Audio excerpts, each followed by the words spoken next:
Hi, welcome to Classic Cargo. As some of you that look regularly at my videos and subscribers, you'll see there hasn't been a video for 2 weeks. So basically, I think it's 2 weeks today. I had a problem with my laptop and I couldn't get into my YouTube channel. I did try and make a second YouTube channel, which I did, but obviously that doesn't have any following, doesn't have any subscribers, or I only had one video on it, and I explained on that what I think had happened with the system. My initial thought was that my YouTube account had been hacked, because I did put up a video about cycle lanes and cyclists having insurance or some kind of registration, which there was a massive anti-lobby against that. But to be fair, there was as many people said, yeah, I think the minimum you should have is insurance on the road, which I still believe that. So I thought maybe one of these guys has used whatever talent he's got and hacked my YouTube channel. I couldn't get into it. So my next door neighbour, who's really good with computers but doesn't know the YouTube system, sorry, that's a little tractor going on the road. He tried to get into it for me. We sent away a request. We then tried to get back into it, and obviously he works during the week, so it's only at weekends. So last weekend we tried to get it back on and we couldn't. And then we wrote away 2 or 3 days ago, and they said, look, we'll try and get it redone, get it back online again, and we'll send something to you in 48 hours. So that was done this afternoon about 4 o'clock, and I'm back on again. But it looks a lot more like it's been my mistake, and what I've done is I've signed out of my YouTube account. I don't know how it's happened, but it signed out of my YouTube account, I think, and then when I've tried to go back in, I've gone in with a wrong email address, because the original channel, it gets a bit confusing, but I'll try and explain it as basic as I can. The original channel was called Dave Jaguar 66, because that was my Gmail, and my email address was davejaguar66@gmail.com. So I was just called Dave Jaguar 66, and then I thought, well, I'm not just doing Jaguars, I'm doing other things, perhaps I'll call it something else, you know. And so I came up with Classic Car Cave, and then some time later my email account stopped working, my Dave Jaguar 66 stopped working, and so I had to make a new email account up, and I went to 58, because obviously the XK is 58. The original 66 comes from the E-Type, which is the year it was built. Anyway, and what I'd forgotten is all them years ago, because I think it was 2011 I started the YouTube channel, I'd used this Dave Jaguar 66, and we were putting the 58 Gmail back into it, and that's why it wasn't coming on. So even though I thought I was hacked, I don't think I was. I think I made a mistake. I must have shut down something that I don't normally do, because I wasn't paying attention, I was tired or whatever. So I think that's the situation.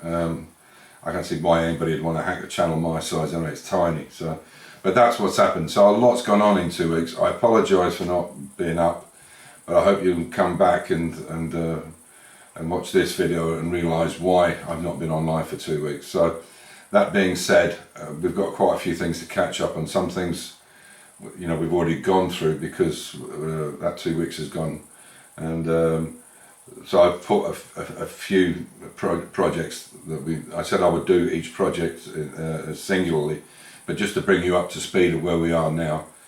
And I hope you enjoy the video, and I'm sorry for the 2 weeks that I couldn't get anything out.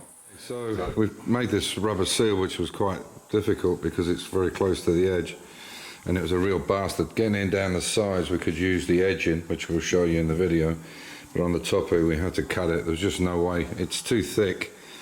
And the inside here, where this vinyl is, makes it thicker because it's stitched. There's a double stitch here where it's stitched together to go around the corner.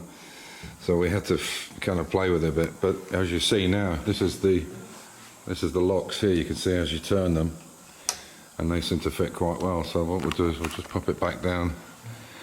I mean, there's no canvas on yet, so yeah, good. Yeah. There we go. And you can just pull it across, and then there's the locks there and there. So the next thing we have to do with this is we have to put the canvas straps on it, but we have to make sure that this is in exactly the right place, because this canvas webbing goes across each of these, and where they sit is really important. This one particularly, because it has to pull onto the hood, which I'll show you once we get it done. So another job, when this tonneau cover was redone, these holes were already in it, but unfortunately they were a bit bigger than these clips. I think they're called Syntax, I can't remember, I think they're called that, I'll check it. Anyway, the holes were slightly bigger, so they weren't adjusted. I didn't make them any bigger, I used the original ones, but the ones I were given, the thread was, or the taper thread was too small, they wouldn't tighten. So what we've done is I've used a clip on the back of them, which has got these. This is a box, so we've got a different clip. So I tend to buy these multi boxes. To be honest, you don't use them all, but just the 8 or 10 or 20 pieces you use is worth its weight in gold, because they're not that expensive. And you can see what I did was I took this piece and then took this edging off because it wouldn't catch, and put that on the inside of the car and tighten them up that way. So what we've got to do now is make up this two left, and because this part of the car is completely new, or this bit had to be rebuilt in metal, welded, made, shaped and then lead loaded. We need one down here, but what I'll do now is I'll wait until we put the cover on it, put the hood on, and see where that comes to, because there's a square here which is double, a corner I should say, which is double stitched, and I want to make sure that this one, we'll use a smaller hole obviously and tighten it up, because otherwise we have to take everything back off again. We can tighten it up here, it should go around there, it's about in line with that somewhere. But as I say, we'll wait and put the hood on, see where that comes to, and then work out where it's going to go on. So as you can see there, I've put that line in it, and I'm going to have to cut that off. It's too far down, it's hitting the top of the windscreen here, so it's catching on the top there. I mean, they do come and you have to shape them yourself, so I'm going to have to, unfortunately I'm going to have to take the whole thing off and put it through a saw to get that right, and then clean it with a file. You can see it's a good probably 6-7 mil at that end, and then tapers down to nothing here. So I've done it the same the other side, so I'll take that off now, that bow, put it through the chop saw, and then put it back on and see how we go. This really I think is going to be the biggest challenge of the whole car, this roof. Unbelievable. On the track menu, I'll just start up and you can see the new RPM gauge. So there's this isolating switch here. You can see.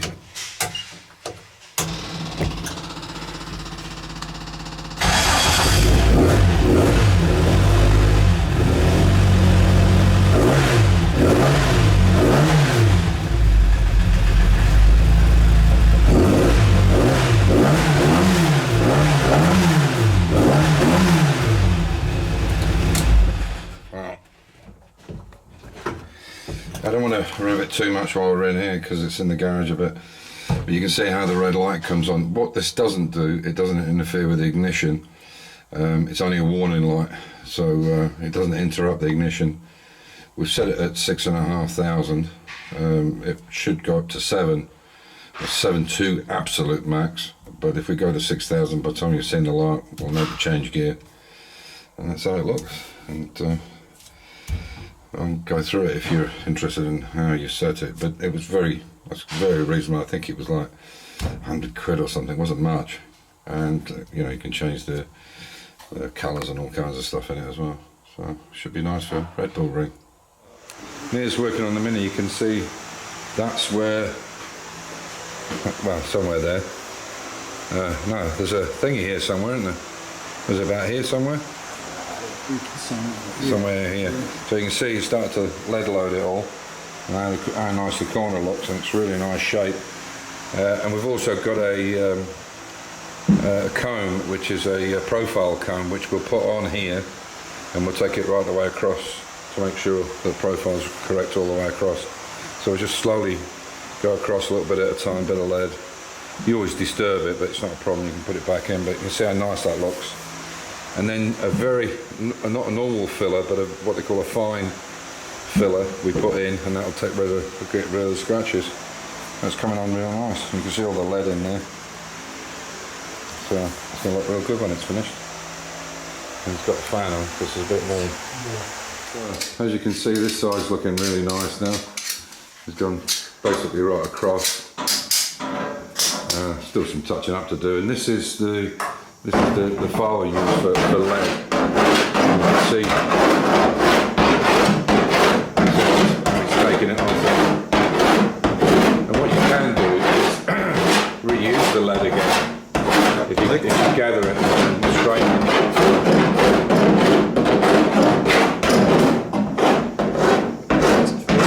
You can see in the centre there, you see where he's got his fingers on.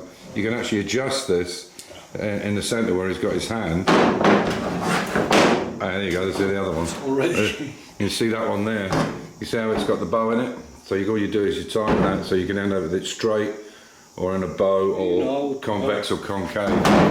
But yeah, it's coming on real nice.